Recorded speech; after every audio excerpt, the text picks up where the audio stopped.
Austin city leaders will likely take the stand this week to defend the actions of a police officer who shot and killed a 20-year-old man over 2 years ago. The family of Byron Carter Jr. hopes the court will find the officer used excessive force when he shot and killed Carter during an alleged car theft. Tina Shively has more details on the case live from the federal courthouse this morning. Good morning, Tina.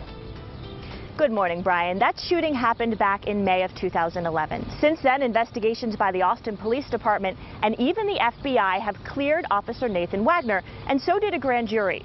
The grand jury declined to indict Wagner on those criminal charges, but Carter's family believes that justice was not served in this case. Wagner and his partner were on bike patrol when the shooting happened back in 2011 near 8th Street and Interstate 35. They were on a special anti-burglary initiative when they say they saw Carter and his friend looking into cars as if they were trying to steal them.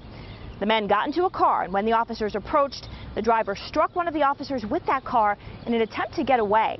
That's when Officer Wagner fired his gun 4 times, hitting Carter in the back of the head as he sat in the passenger seat and killing him. Officer Wagner was placed on paid administrative leave, but was later reinstated.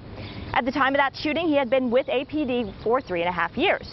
Now, the National Association for the Advancement of Colored People, or the NAACP, and the Texas Civil Rights Project both called for Wagner to be fired. When that didn't happen, the groups called for all of the internal documents related to the case to be released. APD Chief Art Acevedo said that could not legally be done until all legal matters were closed. Acevedo is one of the key witnesses expected to be called to the stand in the next few days, as will police monitor Margot Frazier and city manager Mark Ott. Now, in many cases of this nature, juries will review dash cam video to see if they believe that excessive force was used. But in this case, because officers were on bike patrol, there is no video. Jury selection begins in the case this morning at 9.